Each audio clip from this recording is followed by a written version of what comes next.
ক্ষমতাসীন দল ও বিরোধীদের সবারই গণতন্ত্র চর্চা করার দায়িত্ব রয়েছে বলে মন্তব্য করেছেন সাবেক নৌ পরিবহন মন্ত্রী শাহজাহান খান।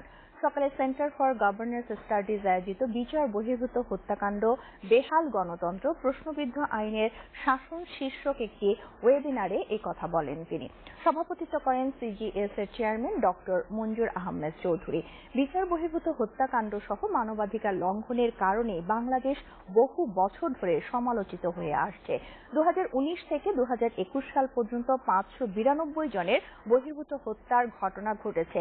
এ সময় ভার্চুয়ালি উপস্থিত ছিলেন সাবেক নৌ পরিবহন মন্ত্রী শাহজাহান খান, আইন ও সালিশ কেন্দ্রের নির্বাহী কমিটির মহাসচিব মোহাম্মদ নূর খান, বাংলাদেশ গণ অধিকার পরিষদের আহ্বায়ক ডক্টর রেজা কিবরিয়া।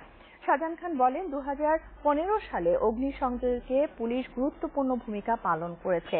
এছাড়া আইনের শাসন ব্যবস্থা, বিচার বিভাগের স্বাধীনতা ও জবাবদিহিতা না থাকলে গণতন্ত্রে উন্নয়ন সম্ভব নয়।